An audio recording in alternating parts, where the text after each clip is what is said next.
நாம் இன்னைக்கு தலைவர் சீரீஸில் யாரை பற்றி பார்க்க போகிறோம் அப்படின்னா மகாத்மா காந்தி பற்றி பார்க்க போகிறோம். மகாத்மா காந்தி பொறுத்த வரைக்கும் அவருடைய முழு பெயர் வந்து பார்த்திங்கன்னா மோகன்தாஸ் கரம்சந்த் காந்தி. ஓகேவா? மகாத்மா காந்தியுடைய முழு பெயர் வந்து பார்த்திங்கன்னா மோகன்தாஸ் கரம்சந்த் காந்தி. இவர் வந்து பார்த்திங்கன்னா 1869ஆம் ஆண்டு அக்டோபர் 2ஆம் தேதி எங்கே பிறக்கிறாரு அப்படின்னு பார்த்தீங்கன்னா குஜராத்தில் உள்ள தற்போதைய குஜராத் மாநிலத்தில் உள்ள கடற்கரை நகரமான போர்பந்தரில் வந்து பிறக்கிறார். இவருடைய பெற்றோர்கள் பார்க்கும்போது தந்தை வந்து கரம்சந்த் காந்தி. இவர் வந்து பார்த்தீங்கன்னா போர்பந்தனுடைய திவான் அப்படின்னு சொல்லுவாங்க. திவான் அப்படின்னா முதலமைச்சர் அப்படின்றது பொருள். அதே சமயம் அவரது தாயார் வந்து பார்த்தீங்கன்னா புத்திலிபாய். இவங்க வந்து பார்த்தீங்கன்னா ஆழ்ந்த மதப்பற்று உள்ளவங்க, ரொம்ப இரக்கமுள்ள ஒரு பெண்மணி.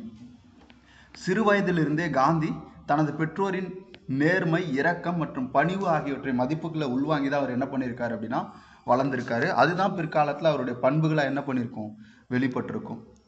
ஓகே, அவருடைய திருமணம் பார்த்தீங்க அப்படின்னா மோகன்தாஸ், அதாவது காந்தி வந்து 14 வயதில் கஸ்தூரிபாய் மகஞ்சி, 14 வயதான கஸ்தூரிபாய் மகஞ்சி கபாடியாவை வந்து பார்த்தீங்கன்னா அந்த கால வழக்கப்படி திருமணம் செய்து கொள்கிறாரு. அப்போ அவருடைய மனைவி பெயர் என்ன அப்படின்னு பார்த்தீங்கன்னா கஸ்தூரிபாய் மகஞ்சி கபாடியா. அவரது தந்தை வந்து 1885 வந்து இறந்துருவார். அதே ஆண்டில் அவரும் அவரது மனைவியும் தங்களதுடைய முதல் குழந்தையை வந்து இழந்திருப்பாங்க. பின்னாட்கள் அவருக்கு வந்து பார்த்தீங்க அப்படின்னா 4 மகன்கள் வந்து பிறந்திருப்பாங்க. காந்திக்கு வந்து மொத்தம் 4 குழந்தைகள் வந்து இருந்தது. மகாத்மா காந்தியுடைய கல்வி பார்த்தோம் அப்படின்னா காந்திஜி தனது ஆரம்ப கல்வியை எங்கே பெற்றார் அப்படின்னா ராஜ்கோட்டில் வந்து பார்த்தீங்கன்னா பெற்றிருப்பார். அங்கு அவரது தந்தை ஆட்சியாளர் தாக்கூர் சாஹிப்பிற்கு திவானாக என்ன பண்ணியிருக்காரு அப்படின்னா இடம்பெயர்ந்திருப்பார். அவர் தனது 11 வயதில் ராஜ்கோட்டில் உள்ள ஆல்பர்ட் உயர்நிலை பள்ளிக்கு சென்றார். எங்கே? ராஜ்கோட்டில் இருக்கக்கூடிய ஆல்பர்ட் உயர்நிலை பள்ளிக்கு வந்து போயிருப்பார்.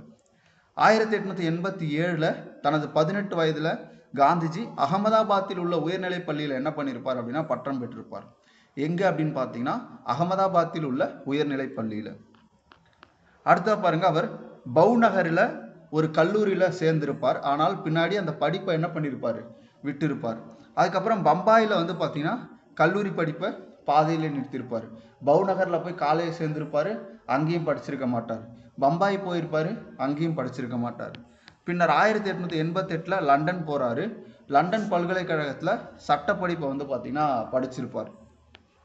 1891 தனது 22 வயதில் தனது தாயார் இறந்த பிறகு என்ன பண்ணுறாரு, இந்தியாவுக்கு வரார். ராஜ்கோட் மற்றும் பாம்பே ஆகிய 2 இடங்களில் அவர் ஒரு வெற்றிகரமான வழக்கறிஞராக இருக்க என்ன பண்ணியிருப்பார் அப்படின்னா தவறியிருப்பார். காரணம் என்னன்னா அந்த அளவுக்கு அவருக்கு வந்து அந்த வழக்கறிஞர் தொழிலில் ஈடுபாடு இல்லாமல் இருந்திருக்கும். அடுத்தது பாருங்க, 1893ஆம் ஆண்டு குஜராத்தில் ஒரு வணிகர் இருந்தார். இந்த வணிகருடைய கேஸுக்காக தான் என்ன பண்ணியிருப்பார் அப்படின்னா காந்தி அவர்கள் தென்னாப்பிரிக்கா போயிருப்பார். அப்போ காந்தி யாருடைய பிரச்சனைக்காக தென்னாப்பிரிக்கா முதல்ல போறாரு அப்படின்னா வணிகரான அப்துல்லாவுடைய சட்ட பிரச்சனையை தீர்ப்பதற்காக அவர் என்ன பண்றாருன்னா 1 வருட ஒப்பந்தத்தில் தென்னாப்பிரிக்காவில் இருக்கக்கூடிய டர்பனுக்கு சென்றிருப்பார். தென்னாப்பிரிக்காவில் மகாத்மா காந்தி அப்படின்னு பார்க்கும்போது 1893 மோகன்தாஸ் கரம்சந்த் காந்தி தென்னாப்பிரிக்காவில் ஆசிரியர்களுக்கு எதிரான தீவிர நிறவெறி அல்லது இன பாகுபாட்டை, ஆசியர்கள் அதாவது ஆசிய மக்கள் இருக்காங்க இல்லையா, இந்த ஆசிய மக்களுக்கு எதிரான தீவிர நிறவெறி அல்லது இன பாகுபாட்டை வந்து அவர் நேரடியாக என்ன பண்ணியிருப்பார், பார்த்துருப்பார். அது மட்டும் கிடையாது, அவர் டர்பன்ல இருந்து பிரிட்டேரியா வரையிலான ரயில் பயணம் மேற்கொள்றாரு. அப்படி மேற்கொள்ளும் போது அவருடைய நிறத்தை காரணம் காட்டி என்ன பண்றாங்கன்னா பீட்டர் மாரிஸ்பர்க் ஸ்டேஷன்ல ஒரு வெள்ளைய நபரால் என்ன பண்றாங்க, முதல் வகுப்பு பெட்டியிலிருந்து தூக்கி வீசப்படுறாரு வெளில. அப்ப ஜோஹன்ஸ்பர்கில் வந்தவுடன் அவருக்கு ஹோட்டல் அறைகளும் என்ன பண்றாங்க, கொடுக்க மறுக்கிறாங்க. அப்ப அவரே என்ன பண்றாரு, நேரடியா அந்த இன பாகுபாடுக்கு உள்ளாகிறாரு, நிறவெறிக்கு உள்ளாகிறாரு. இந்த அனுபவங்கள் தென்னாப்பிரிக்காவில் நீண்ட காலம் தங்கி இந்திய தொழிலாளர்களை அவர்களின் உரிமைகளுக்காக போராடுவதற்காக அவர் என்ன பண்ணுது, தூண்டியிருக்கு. அவர் அங்குள்ள ஆசிய மக்களுக்கு ஆங்கிலம் கற்பிக்க தொடங்குறாரு. ஒடுக்குமுறைக்கு எதிராக அவர்களை என்ன பண்றாரு, ஒருங்கிணைக்க முயல்றாரு. அப்ப அப்துல்லா வழக்கு 1894 உச்சகட்டத்திற்கு பிறகு அவர் அங்கேயே தங்கி இந்தியர்களுக்கு வாக்களிக்கும் உரிமையை மறுக்கும் மசோதாவை எதிர்க்கிறாரு. அதே மாதிரி அவர்களுக்கு வந்து உதவ திட்டமும் இடுறாரு. அப்ப பாத்தீங்கன்னா நாடாள் இந்திய தேசிய காங்கிரஸை நிறுவுறாரு. ஓகேவா? யார் அப்படின்னு பாத்தீங்கன்னா காந்தி இந்திய சமூகத்தை ஒருங்கிணைக்க ஒரு அரசியல் சக்தியாக அதை என்ன பண்றாரு, வடிவமைக்கிறாரு. அப்ப நாடால் இந்திய தேசிய காங்கிரஸை யார் ஏற்படுத்தினா? காந்தி ஏற்படுத்துறாரு. அடுத்தது போயர் போருங்க. இது ப்ரீவியஸ் கொஸ்டின்ல கேட்டிருக்காங்க. இதெல்லாம் நமக்கு ஸ்கூல் புக்ல பெருசா இருக்காது, எல்லாமே அவுட் சோர்ஸ் தான். 1899 இருந்து 1902 வரைக்கும் போயர் போர் நடைபெறுது. போயர் போர் வந்து பிரிட்டன் கட்டுப்பாட்டை நாடால் மற்றும் கேஃப் மாகாணத்திலிருந்து டிரான்ஸ்வாஸ் மாநிலத்தை உள்ளடக்கியதா இந்த போயர் போர் அப்படின்றது இருந்திருக்கும். இந்த நேரத்தில் அவர் என்ன பண்றாரு அப்படின்னா, நேட்டால் இந்திய ஆம்புலன்ஸ் கார்பரேட்ஸ் என்ற ஒரு ஸ்ட்ரக்சர் தாங்கி குழுவை வந்து உருவாக்குறாரு காந்தி. எதுக்காக அப்படின்னா, அந்த போர்ல காயமடக்கூடிய வீரர்களுக்கு சிகிச்சை அளிப்பதற்காக. அதுக்கப்புறம் ஒப்பந்த தொழிலாளர்களை கொண்டிருந்த மற்றும் இந்திய சமூகத்தால் நிதியளிக்கப்பட்ட மற்றும் காயமடைந்த பிரிட்டிஷ் வீரர்களுக்கு சிகிச்சை மற்றும் வெளியேற்ற உதவியை வந்து செஞ்சிருப்பாங்க. பிரிட்டிஷ் போர் முயற்சிகளுக்கு உதவுவது பிரிட்டிஷ் ஏகாதிபத்திய அரசாங்கத்தை வென்று அங்குள்ள இந்தியர்களின் அவலகத்திற்கு அனுதாபத்தை ஈட்டி அதன் மூலம் அவர்களை மேம்படைய செய்வது தான் காந்தியோடைய நோக்கம். ஆனால் அதுக்கு மாறாதான் என்ன பண்ணியிருப்பாங்க, பிரிட்டிஷார் செயல்பட்டிருப்பாங்க. அப்போ பிரிட்டிஷ் சாம்ராஜ்யத்திற்கு சேவை செய்வதற்காக ராணியின் தென்னாப்பிரிக்க பதக்கம் வந்து அவருக்கு வழங்கப்பட்டது. ராணியுடைய தென்னாப்பிரிக்க பதக்கம் வந்து அவருக்கு வழங்கப்பட்டது. அப்போ 1906 வரை தென்னாப்பிரிக்காவில் இந்தியர்களுக்கான போராட்டத்தின் மிதமான கட்டமாக இருந்திருக்கும். இந்த நேரத்தில் காந்தி சட்டமன்றங்கள், லண்டனில் உள்ள காலனித்துவ செயலாளர் மற்றும் பிரிட்டிஷ் பாராளுமன்றத்திற்கு மனு மற்றும் நினைவு சின்னங்கள் அனுப்புவதில் ரொம்ப கவனம் செலுத்துறாரு. முதல்ல அவங்க மேலே ரொம்ப நம்பிக்கை கொண்டு என்ன பண்ணுறாரு, மனு இந்த மாதிரியான அகிம்சை முறையில் போராடி இருப்பார். அப்புறம் 1906 தென்னாப்பிரிக்காவில் கீழ்ப்படியாமை, அதாவது சட்ட மறுப்பை மேற்கொள்றாரு.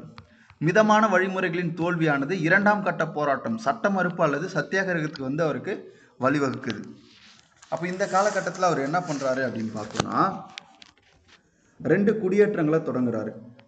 ஒன்று டர்பனில் ஃபீனிக்ஸ் குடியேற்றம், இன்னொன்று ஜோகன்ஸ்பர்கில் டால்ஸ்டாய் பண்ணை. எதுக்காக அப்படின்னா, இங்கே இருக்கக்கூடிய அந்த ஏழைகளுக்கு உதவுவதற்கும் அவர்களுக்கு வந்து இந்த சத்தியாகிரக பயிற்சியை மேற்கொள்வதற்கும் 2 அமைப்பை தொடங்குறாரு. டர்பனில் ஃபீனிக்ஸ் குடியேற்றம், ஜோகன்ஸ்பர்கில் டால்ஸ்டாய் பண்ணை. அவரது முதல் குறிப்பிடத்தக்க எதிர்ப்பு அரசாங்கத்தால் இயற்றப்பட்ட சட்டத்திற்கு எதிரான இந்தியர்கள் தங்களது கைரேகைகளை வைத்திருக்கும் பதிவுகளின் சான்றிதழ்களை கட்டாயம் எடுக்க வேண்டும் மற்றும் எல்லா நேரங்களிலும் அதை நபரிடம் எடுத்து செல்வது கட்டாயமாக்கப்பட்டது. அப்போது இந்தியர்களுடைய கைரேகை வந்து அப்போ பதியப்பட்டு அது என்ன பண்ணியிருப்பாங்க அப்படின்னா எடுத்திருப்பாங்க. அதை இந்தியர்கள் ஒவ்வொருவரும் கட்டாயம் என்ன பண்ணியிருக்கணும், ஒரு ஆவணமாக அதை வச்சிருக்கணும் அப்படின்றத விதியாக சொல்லியிருப்பாங்க. அப்போ இதற்கு எதிராக காந்தி என்ன பண்ணுறாரு, ஒரு செயலற்ற எதிர்ப்பு சங்கத்தை உருவாக்குறார்.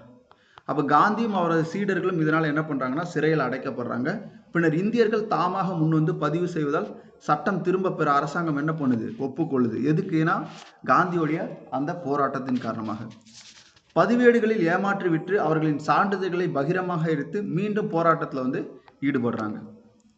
1908 பாருங்க, மாகாணங்களுக்கிடையே இந்தியர்கள்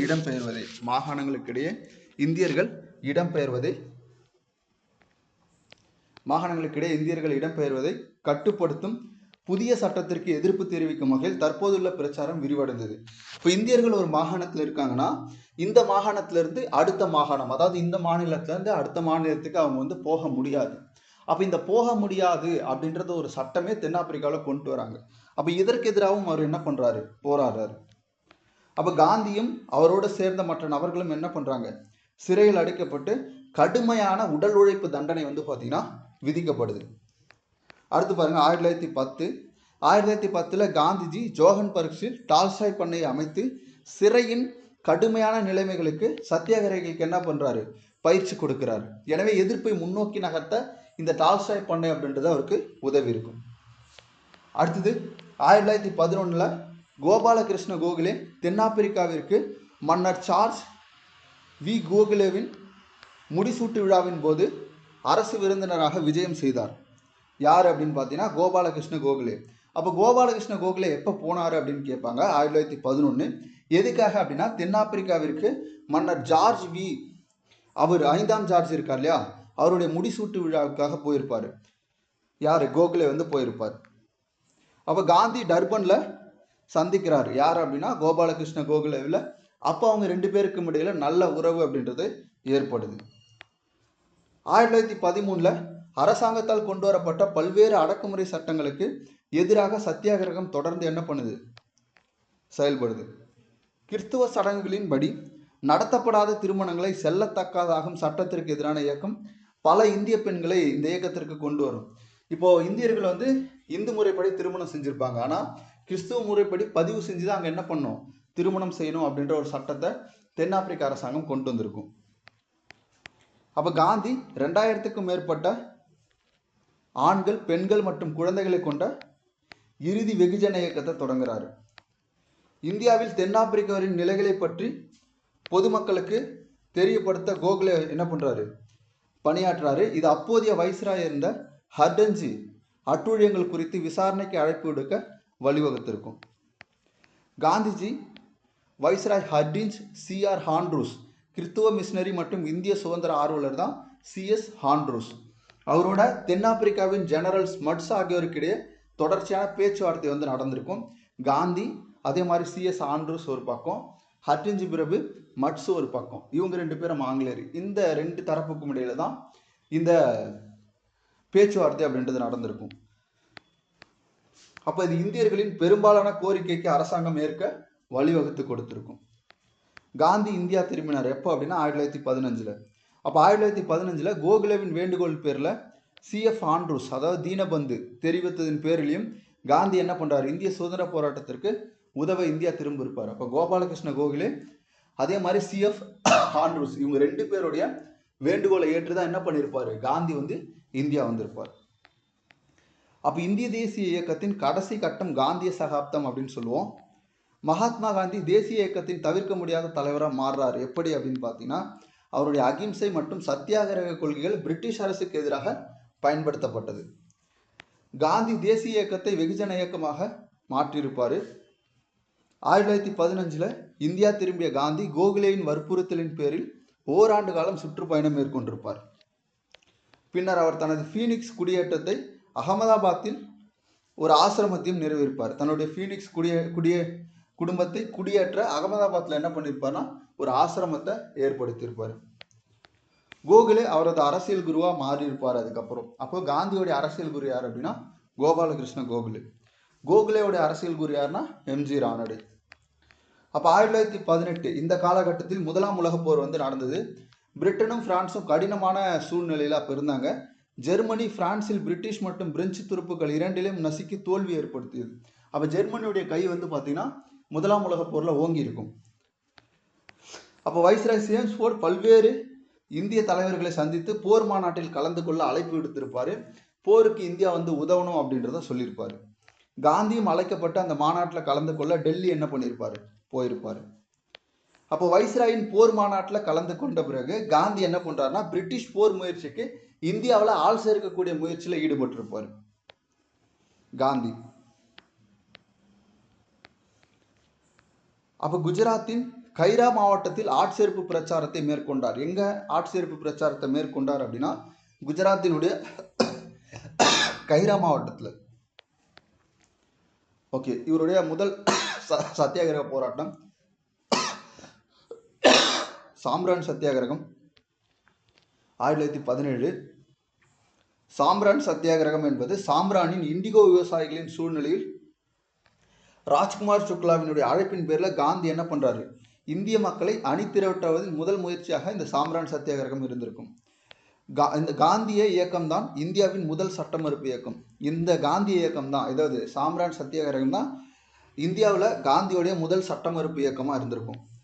ஓகேவா? எதுக்காக இந்த போராட்டம் சாம்ரானில் நடக்குது அப்படின்னு பார்த்தீங்கன்னா, இண்டிகோ அதாவது அவுரி செடி இருக்கு இல்லையா, அதை விவசாயம் பண்ண சொல்லி ஐரோப்பிய பண்ணையாளர்கள் வந்து கட்டாயப்படுத்துவாங்க. அந்த கட்டாயப்படுத்தக்கூடிய முறைக்கு வந்து பார்த்தீங்கன்னா தீன்காதியா முறை அப்படின்னு சொல்லுவாங்க. இந்த முறையிலிருந்து அந்த மக்களை மீட்டெடுப்பதற்கு தான் இங்கே காந்தி அப்படின்றவர் சுக்லாவுடைய அழைப்பின் பேரில் போயிருப்பார். அப்போ விவசாயிகள் தங்கள் மொத்த நிலத்தில் 20ல் 3 பங்கு என்ன பண்ணணும், இண்டிகோ வளர்க்கணும், அதாவது அவுரி செடி வந்து வளர்க்கணும். எதுக்காக இந்த அவுரி செடி அப்படின்னு பார்த்தீங்கன்னா சட்டைகளில் அதாவது துணிகளில் வந்து நிறமேற்றுவதற்காக தான் இந்த அவுரி செடி அப்படின்றது வளர்க்கப்படுது. அப்போ அரசாங்கம் இந்த விவகாரத்தில் ஒரு குழுவை நியமித்தது. காந்திய உறுப்பினராகவும் அதில் என்ன பண்ணியிருப்பாங்க, நியமிச்சிருப்பாங்க. இதன் விளைவாக அந்த தீன்காதியா முறை அப்படின்றது ஒழிக்கப்பட்டு சமரச தீர்வு மூலம் விவசாயிகள் இடமிருந்து எடுத்த பணத்தில் 25% மட்டுமே இழப்பீடு வழங்கப்பட்டது. ஓகேவா?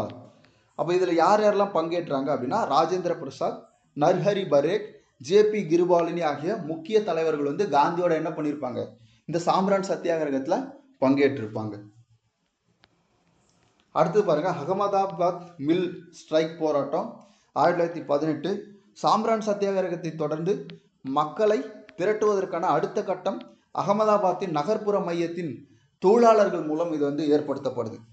காரணம் என்னன்னா, ஜவுளி தொழிலாளர்களுக்கு மில் உரிமையாளர்களுக்கு இடையே 1918ஆம் ஆண்டு மார்ச் மாதம் பிளேக் நோய் வந்து அப்போ பரவி இருக்கும். அதனால போனஸ் வந்து பார்த்தீங்கன்னா கொடுத்துருப்பாங்க. இந்த போனஸ் தொடர்பாக எழுந்த கருத்து வேறுபாடின் காரணமாக தான் இந்த பிரச்சனை உருவாகுது. அப்போ இதனால அகமதாபாத் மில் வேலை நிறுத்தத்தில் தொழிலாளர்கள் வந்து ஈடுபடுறாங்க. காரணம் பாருங்க, 1917 பிளேக் நோய் பரவுது. அப்போ தொழிலாளர்களை தக்க வைக்க மில் உரிமையாளர்கள் என்ன பண்ணுறாங்க, தங்களின் சம்பளத்தில் 75% போனஸாக கொடுக்குறாங்க. 75% போனஸாக கொடுக்குறாங்க.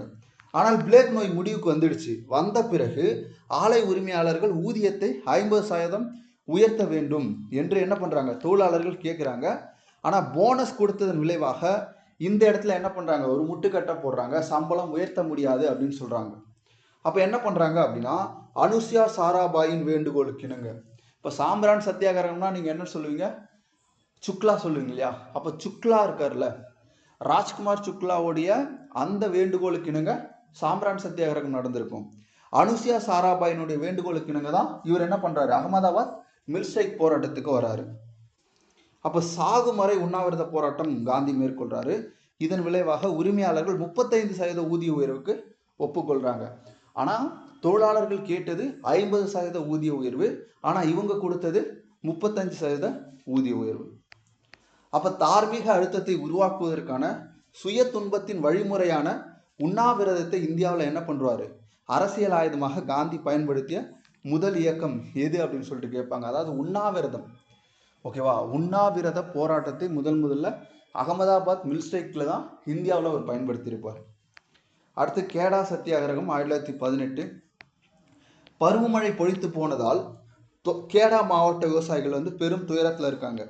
அப்போ 1918ஆம் ஆண்டில்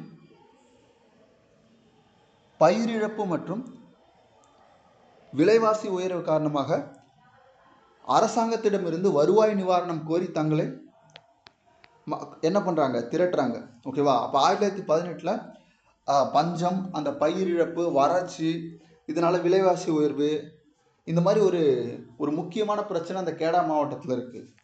அப்போ என்ன பண்ணுறாரு அப்படின்னா, அரசாங்கத்தினுடைய அந்த வரி விதிப்பு, அதுக்கப்புறம் அடக்குமுறை காரணமாக காந்திஜி அவர்கள் இந்த கேடா சத்தியாகிரகத்தை தொடங்கியிருப்பார். இந்திய தேசிய இயக்கத்தில் காந்தியின் முதல் ஒத்துழையாமை இயக்கம், அதாவது சட்ட மறுப்பு இயக்கம் எதுன்னு கேட்பாங்க. ஓகேவா? எது அப்படின்னு கேட்டால் கேடா சத்தியாகிரகம்.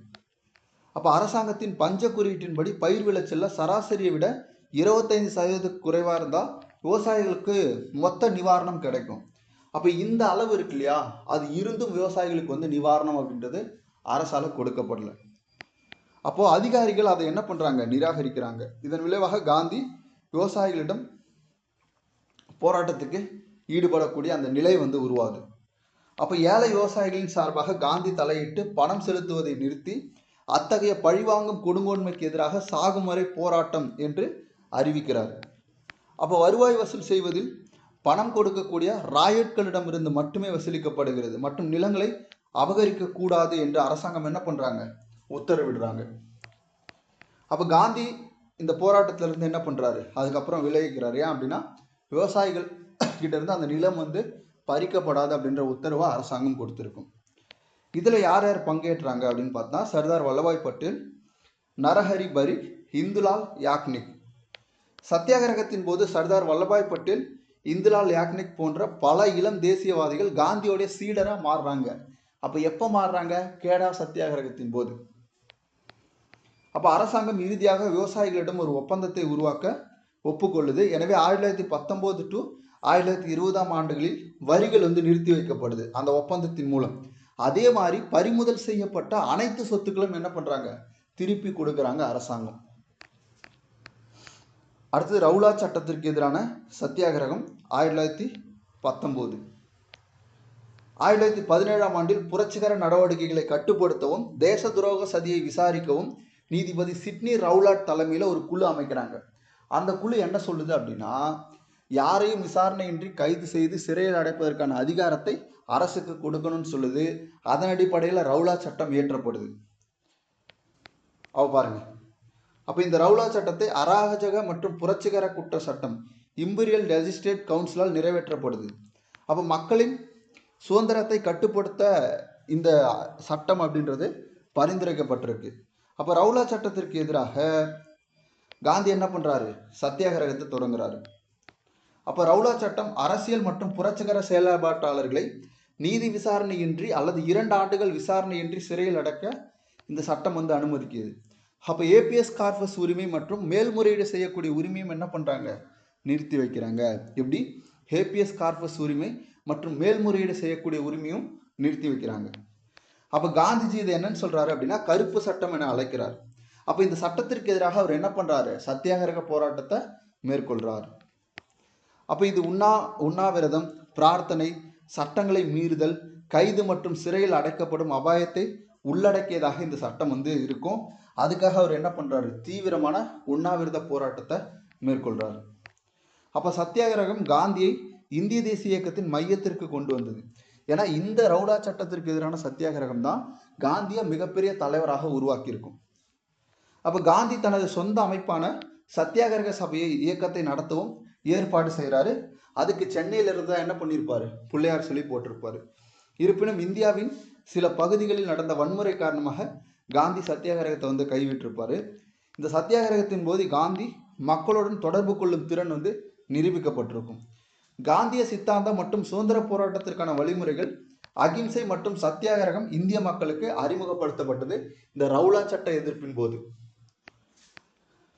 அடுத்து பாருங்க, 1919 கிலாபத் இயக்கம்.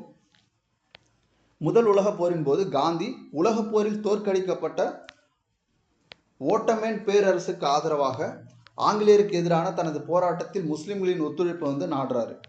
அப்போ இயக்கத்தை தடுக்க ஆங்கிலேயர்கள் என்ன பண்றாங்க? ரவுலா சட்டத்தை இயற்றுறாங்க. அப்ப இந்த சட்டத்தை எதிர்த்து நாடு தழுவிய சத்தியாகிரகத்திற்கு காந்தி என்ன பண்றாரு? அழைப்பு விடுறாரு. ஓகேவா? இதுல இந்த கிலாபத் இயக்கமும் ஒரு முக்கிய பங்கு வகிச்சிருக்கும். அப்ப காந்தியை தேசிய தலைவராக உயர்த்தியது எந்த சத்தியாகிரகம் அப்படின்னா ரவுலா சத்தியாகிரகம். அப்ப பாருங்க, ஏப்ரல் 13, 1919 அன்று ஜாலியன் வாலாபாக் சம்பவம் நடக்குது. வன்முறை பரவியதை கண்ட மகாத்மா காந்தி ஏப்ரல் 18ஆம் தேதி ஒத்துழையாமை இயக்கத்தை வாபஸ் பெற்றிருப்பார். இது நம்ம பார்ப்போம். ஒத்துழையாமை இயக்கம் 1920 to 22. ரவுலா சட்டத்திற்கு எதிரான போராட்டங்களின் பின்னணியில் ஜாலியன்வாலா படுகொலை. அப்போ ரவுலா சட்டம், ஜாலியன்வாலா படுகொலை இதெல்லாம் சேர்த்து என்ன பண்ணுறாங்கன்னா ஒத்துழையாமை இயக்கத்தை வந்து காந்தி தொடங்குறாரு. அப்போ மகாத்மா காந்தி 1920 ஒத்துழையாமை இயக்கத்தை தொடங்குறாரு. 1920 நாக்பூரில் நடந்த காங்கிரஸ் மாநாட்டில் ஒத்துழையாமை திட்டம் ஏற்றுக்கொள்ளப்பட்டது. அப்போ ஒத்துழையாமை இயக்கம் தொடர்பான திட்டம் எப்போ ஏற்றுக்கொள்ளப்பட்டது? 1920 நாக்பூரில் நடந்த காங்கிரஸ் மாநாட்டில் ஏற்றுக்கொள்ளப்பட்டது. அப்போ செப்டம்பர் 1920 காங்கிரஸினுடைய கல்கத்தாவில் ஒரு சிறப்பு அமர்வு நடத்தியது. அதில் கிலாபத் மற்றும் பஞ்சாப் குறைகளை நிவர்த்தி செய்ய சுயராஜ்யம் நிறுவப்படும் வரை பிரிட்டிஷ் அரசாங்கத்துடன் ஒத்துழையாமை என்ற காந்தியின் முன்மொழிவு ஏற்க தீர்மானிக்கப்பட்டது இந்த சிறப்பு கூட்டத்தில். அப்போ இந்த காந்தி இயக்கம் கிலாபத் இயக்கத்துடன் இணைக்கப்பட்டு இது துருக்கிய சுல்தான் அல்லது காலிஃபா முந்தைய ஓட்டமன் பேரரசில் உள்ள முஸ்லிம்கள் புனித இடங்களின் மீதான கட்டுப்பாட்டை அவங்ககிட்டே கொடுக்கணும் அப்படின்னு சொல்லியிருப்பாங்க.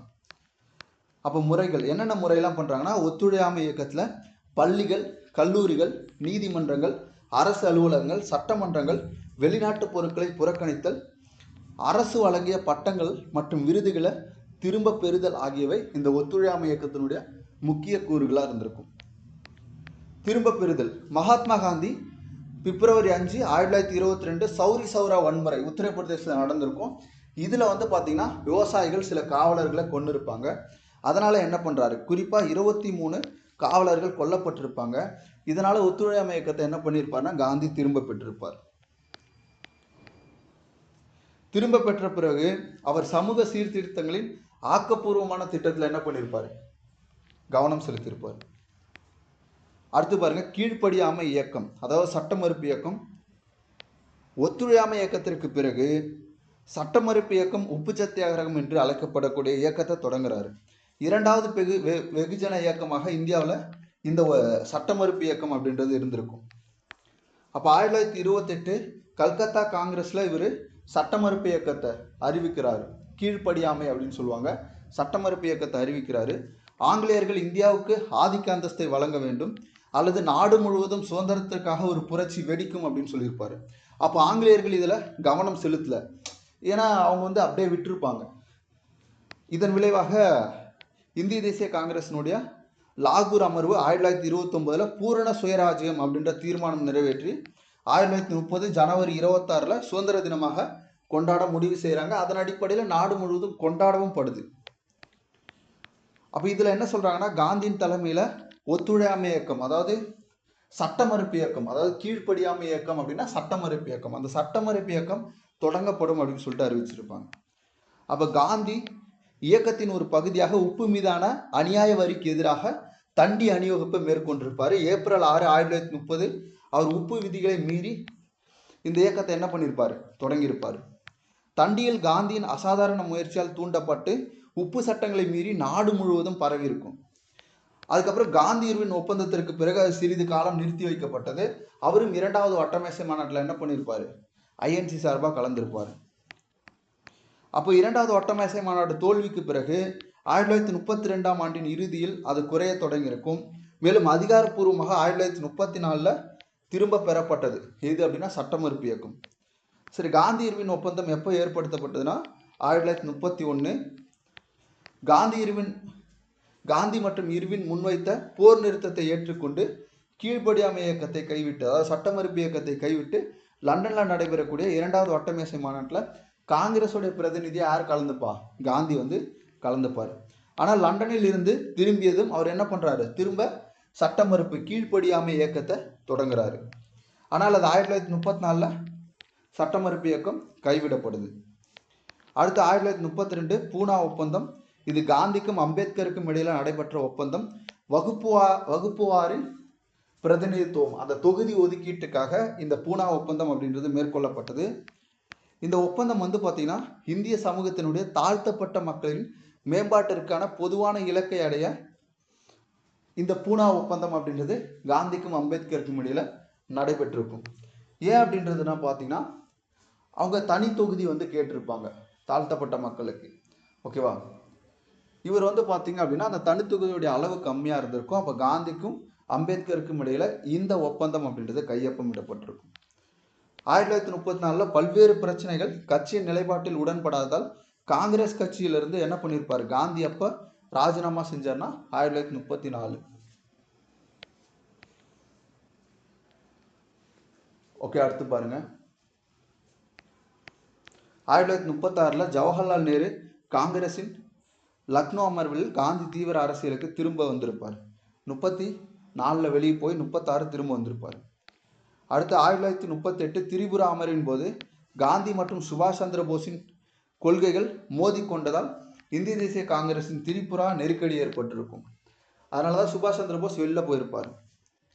அடுத்து வெள்ளையனே வெளியேறு இயக்கம் 1942. இந்த வெள்ளையனே வெளியேறு இயக்கம் வந்து பார்த்தீங்கன்னா ஆகஸ்ட் கிராந்திய இயக்கம் அப்படின்னு சொல்லுவாங்க. இது வந்து பார்த்தீங்க அப்படின்னா அடுத்து காந்தியினுடைய மிகப்பெரிய 3வது பெரிய போராட்டமாக இருந்திருக்கும். இது வந்து 1942 ஆகஸ்ட் 8.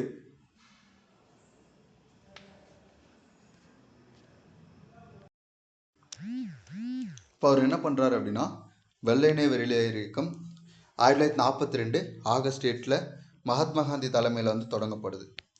அப்போ இது காந்தி இயக்கம் ஒரு பாரம்பரிய மற்றும் சத்தியாகிரகத்தை விட பிரிட்டிஷ் ஆட்சியை வந்து நிராகரிக்கக்கூடிய ஒரு முக்கியமான இயக்கமாக இது வளர்ந்துருக்கும். இதில் முக்கியமாக பார்த்தீங்க அப்படின்னா பிரிட்டிஷ் ஆட்சியின் மீதான இந்திய ஏமாற்றத்தின் விளைவாக உருவாக்கப்பட்டது. உடனடி காரணங்களில் கிரிப்ஸ் படையினுடைய, அதாவது கிரிப்ஸ் தூதுக்குழுவுடைய தோல்வி மற்றும் 2ஆம் உலகப் போரில் ஏற்பட்ட கஷ்டங்கள் தான் இந்த வெள்ளையனே வெளியேறு இயக்கத்திற்கு முக்கிய காரணமாக இருந்திருக்கும். ஆகஸ்ட் 8, 1942 அன்று அகில இந்திய காங்கிரஸ் கமிட்டி பம்பாயில் உள்ள கோவாலியா டேங்கில் கூடி புகழ்பெற்ற வெள்ளையனே வெளியேறு தீர்மானத்தை நிறைவேற்றியது. அதே நாளில் காந்தி தனது செய் அல்லது செத்துமடி என்ற அழைப்பை வந்து பார்த்தீங்க அப்படின்னா வெளியிட்டிருப்பார். அதாவது இதுவரைக்கும் சாந்தமாக இருந்த காந்தி அவர்கள் ஒரு ஆக்ரோஷமான ஒரு போராட்ட பாதையை வந்து தேர்ந்தெடுத்திருப்பார் அப்படின்னு சொல்கிறத விட அவருடைய அந்த குணம் வந்து மாறி இருக்கும். செய் அல்லது செத்துமடி அப்படின்ற ஒரு வாசகத்தை சொல்லியிருப்பார். அப்போ இந்தியாவில் பிரிட்டிஷ் ஆட்சியை உடனடியாக நிறுத்த வேண்டும், போருக்கு பிறகு ஒரு தற்காலிக அரசாங்கம் அமைக்கப்பட வேண்டும் மற்றும் சுதந்திர இந்தியாவை அறிவிக்க வேண்டும் என்று அதில் என்ன பண்ணியிருப்பாங்க அப்படின்னா அவங்க கோரிக்கை வச்சிருப்பாங்க. இதன் விளைவாக இந்திய தேசிய காங்கிரஸின் முக்கிய தலைவர்கள் எல்லாமே கைது செய்யப்படுறாங்க. அப்படி கைது செய்யப்பட்டது தான் நம்ம காந்தி அவர்கள் எங்கே வந்து அடைக்கப்படுறாரு அப்படின்னா பூனேவில் உள்ள ஆகாகான் அரண்மனையில் அடைக்கப்பட்டார். காந்தி எங்கே அடைக்கப்பட்டார்? வெள்ளையனே வெளியேறு இயக்கத்தின் காரணமாக கைது செய்யப்பட்டு பூனேவில் உள்ள ஆகாகான் அரண்மனையில் அடைக்கப்பட்டார். இந்த நேரத்தில் அவரது மனைவி கஸ்தூரிபா 18 மாத சிறைவாசத்திற்கு பிறகு இறந்திருப்பாங்க. 1944 காந்தி கடுமையான மலேரியா தாக்குதலுக்கு உள்ளாயிருப்பார். அப்போது 1944 மே 6 போர் முடிவடைந்ததற்கு முன்பு அவர் என்ன பண்ணுறாரு? விடுவிக்கப்படுறார். 2ஆம் உலகப் போர் முடிவடையும் தருவாயில் ஆங்கிலேயர்களுக்கு அதிகாரம் இந்தியர்களுக்கு மாற்றப்படும் என்று தெளிவான அறிகுறி வந்து பார்த்திங்கன்னா அப்போ கிடச்சிருக்கும். எனவே காந்தி போராட்டத்தை கைவிட்டார். தலைவர்கள் உட்பட அனைத்து அரசியல் கைதிகளும் என்ன பண்ணுறாங்க? விடுவிக்கப்படுறாங்க. அப்போ காங்கிரஸ் ப்ளஸ் தேசம் அவரை என்னன்னு சொல்கிறாங்க அப்படின்னா தேசத்தின் தந்தை அல்லது பாபு என்று மரியாதையுடன் அழைத்தனர். அவர் தீண்டத்தகாதவர்களின் மேம்பாட்டிற்காக உழைத்தார். மேலும் அவர்களை ஹரிஜன் என்று அழைத்தார். தீண்டத்தகாத அவங்க இருக்காங்க இல்லையா, அவங்கள ஹரிஜன், கடவுளின் குழந்தைன்னு சொல்லிட்டு அழைச்சிருப்பார் காந்தி. காந்திக்கு மகாத்மா என்ற பட்டத்தை வழங்கியவர் யாருன்னா ரவீந்திரநாத் தாகூர். நேதாஜி சுபாஷ் சந்திர போஸ் தான் முதலில் அவரை தேசத்தந்தை என்று அழைத்தார். காந்தியை முதலில் தேசத்தந்தை என்று அழைத்தவர் யாருன்னா நேதாஜி சுபாஷ் சந்திர போஸ். மகாத்மா என்று அழைத்தவர் வந்து ரவீந்திரநாத் தாகூர். காந்திய தத்துவம் உலகில் உள்ள மில்லியன் கணக்கான மக்களை அது ஊக்கப்படுத்தியிருக்கும். நெல்சன் மண்டேலா போன்ற பல சிறந்த உலகத் தலைவர்கள் காந்திஜியின் போதனைகளையும் வாழ்க்கை முறைகளையும் பின்பற்றியிருப்பாங்க. எனவே உலக அரங்கில் அவரது தாக்கம் அப்படின்றது ரொம்ப ஆழமாக இருந்திருக்கும். மகாத்மா காந்தியினுடைய இலக்கிய படைப்புகள் என்னென்ன அப்படின்னு பார்த்தீங்கன்னா, குறிப்பாக காந்திஜி ஒரு சிறந்த எழுத்தாளர் மற்றும் அவர் தனது வாழ்நாள் முழுவதும் பல கட்டுரைகள் என்ன பண்ணியிருப்பார்? எழுதியிருப்பார். இதழ்கள் வந்து பார்த்தீங்கன்னா குஜராத்தில் ஹரிஜன், தென்னாப்பிரிக்காவில் இந்திய ஒப்பீனியன், ஆங்கிலத்தில் யங் இந்தியா, இந்த பத்திரிகை எல்லாமே அவர் நடத்தியிருப்பார். அவர் தனது சுயசரிதை the story of my experience with truth உட்பட பல புத்தகங்களை வந்து எழுதியிருப்பார். இந்திய நாணயத்தில் காந்திஜியினுடைய உருவத் தோற்றம் எப்படி வந்துச்சு அப்படின்னா ஆர்பிஐடைய சட்டம் 1934 பிரிவு 25 படி பணத்தாளின் வடிவமைப்பு, வடிவம், பொருள் ஆகியவை மத்திய குழுவின் பரிந்துரை பரிசீலனத்துக்கு பிறகு மத்திய அரசால் அது அங்கீகரிக்கப்படும். இப்போ இந்திய ரூபாய் நோட்களில் காந்தியினுடைய தோற்றம், காந்தி முதல்ல இந்திய நாணயத்தில் 1969 இடம்பெற்றார். காந்தி வந்து பார்த்தீங்கன்னா இந்திய நாணயத்தில் முதல்ல எப்போ இடம்பெற்றார்னா 1969. அவரது 100வது பிறந்த நாளை நினைவு கூறும் வகையில் ஒரு சிறப்பு தொடரும் வெளியிடப்பட்டிருக்கும். பின்னர் அக்டோபர் 1987 காந்தியின் உருவம் கொண்ட 500 ரூபாய் நாணயத்தாள்கள் வரிசாக என்ன பண்ணுது? அறிமுகப்படுத்தப்படுது. காந்தியோடைய ரூபாய் நோட்டுகளில் ஒரு நிரந்தர அம்சமாக எப்போ மாறுறார் அப்படின்னா காந்தி தேசிய முறையீட்டின் காரணமாக காந்தி தேர்ந்தெடுக்கப்படுறார். மேலும் 1996 முன்னர் அசோக் பில்லர் வங்கி நோட்டுகளுக்கு பதிலாக புதிய மகாத்மா காந்தி தொடர் ரிசர்வ் வங்கியால் தொடங்கப்பட்டது. இங்கே பாருங்கள், CAKE கேக் என்ற சுருக்கத்தை பயன்படுத்தி அவர் என்னென்ன சத்தியாகிரகங்களை வந்து நினைவில் வச்சிருக்காரு அப்படின்றத நான் சொல்கிறேன். சி என்பது என்னங்க? சாம்ரான் 1917. ஏ வந்து அகமதாபாத் மில் ஸ்ட்ரைக் 1918.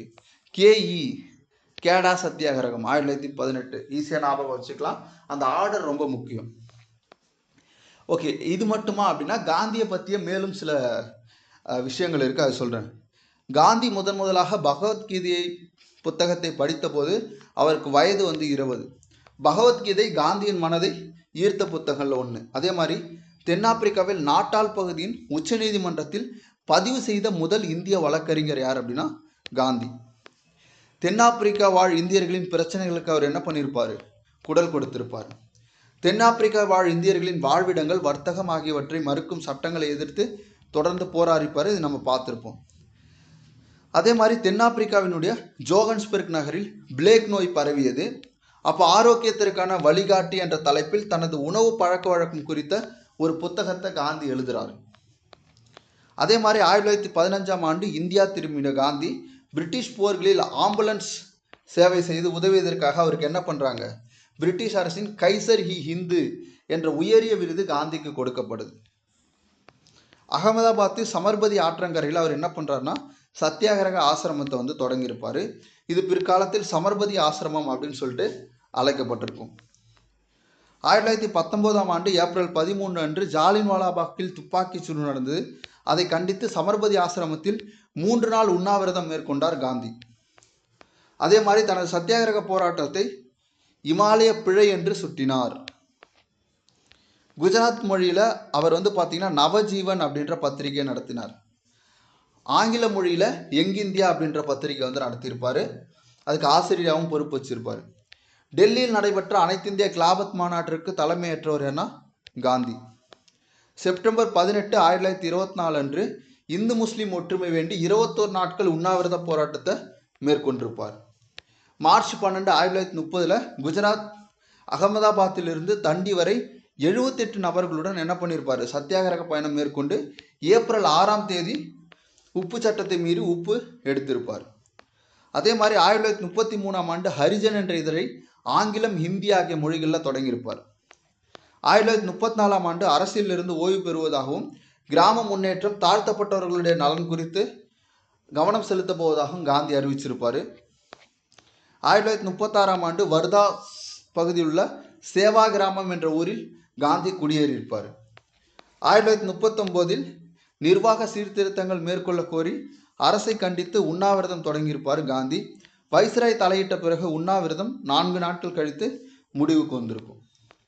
1941ஆம் ஆண்டு காங்கிரஸ் செயற்குழுவின் தலைமை பொறுப்பிலிருந்து நீங்குவதாக காந்தி வந்து அறிவிச்சிருப்பார். 1942ஆம் ஆண்டு மே மாதம் வரை பிரிட்டிஷ் அரசிடமிருந்து இந்தியாவை விட்டு வெளியேற கோரி உத்தரவிட்டிருப்பார் காந்தி. பூனாவில் கைது செய்யப்பட்டு ஆகாகான் அரண்மனையில் வீட்டு சிறையில் வைக்கப்பட்டிருப்பார்.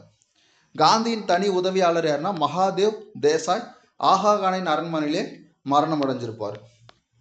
தொடர்ந்து வைஸ்ராய், அரசு அதிகாரிகள் ஆகியோரோடு கடித தொடர்பில் காந்தி வந்து இருந்திருப்பார். ஆகாகான் அரண்மனையில் 21 நாட்கள் உண்ணாவிரதம் மேற்கொண்டிருப்பார். 1944 பிப்ரவரி 22 அன்று ஆகாகான் அரண்மனையில் காந்தியின் மனைவி கஸ்தூரிபா வந்து மரணம் அடைஞ்சிருப்பாங்க. அதெல்லாம் முன்னாடி நம்ம பார்த்தோம். காந்தி நவகால பகுதியில் நேரில் சென்று ஒரு மாதம் முகாமிட்டிருப்பார். ஏன் அப்படின்னா நாடு பிரிக்கப்பட்டதுக்கு அப்புறம் அங்கே எல்லை மாற்றத்தில் மக்கள் குடிபெயர்ந்து போகும்போது பெரிய கலவரம் வந்து ஏற்பட்டிருக்கும். பிப்ரவரி 12, 1948 அன்று காந்தியின் உடல் யமுனை நதிக்கரை ஓரத்தில் தகனம் செய்யப்பட்டது. அவரது சாம்பல் இருக்கு இல்லையா, அவரது சாம்பல் பல்வேறு இடங்களில் கரைக்கப்பட்டது. ஆகாகான் அரண்மனையில் இன்றும் காந்தியினுடைய சாம்பல் வந்து வச்சிருக்காங்க. 1930ஆம் ஆண்டு டைம்ஸ் இதழின் சிறந்த மனிதராக தேர்ந்தெடுக்கப்பட்டவர் காந்தி. இந்தியாவிலிருந்து இப்படி தேர்ந்தெடுக்கப்பட்ட ஒரே நபர் காந்தி தான். எத்தனை முறை பரிந்துரைக்கப்பட்ட போதும் காந்திக்கு அமைதிக்கான நோபல் பரிசு வழங்கப்படவே இல்லை. 2006ஆம் ஆண்டு நோபல் பரிசு கமிட்டி இதனை பகிரமாக அறிவித்து என்ன பண்ணுறாங்க, வருத்தம் தெரிவிச்சிருப்பாங்க. காந்தி எழுத்தாளர் லியோ டால்ஸ்டாயுடன் தொடர்ந்து கடிதங்கள் எழுதி தொடர்பில் இருந்திருப்பார். ஹிட்லருக்கு 2 கடிதங்களை எழுதிய காந்தி அமைதியை வலியுறுத்தியிருப்பார். ஹிட்லரை அன்பு நண்பரே என்றே அவர் என்ன பண்ணுறாரு, அழைச்சிருப்பார். எனினும் காந்தியின் கடிதங்களுக்கு ஹிட்லர் பதில் எழுதவில்லை. 2007ஆம் ஆண்டு காந்தியினுடைய பிறந்த நாளை அகிம்சைக்கான சர்வதேச தினமாக ஐநா வந்து அறிவிச்சிருக்கும். ஓகே, காந்தியை பற்றிய முழு டீட்டெயில்ஸ் வந்து நம்ம பார்த்தோம். ஒட்டுமொத்தமாக இருக்கக்கூடிய எல்லா தகவலும் பார்த்துருப்போம். ஸ்கூல் புக்கில் நமக்கு இவ்வளோ தகவல் இருக்காது.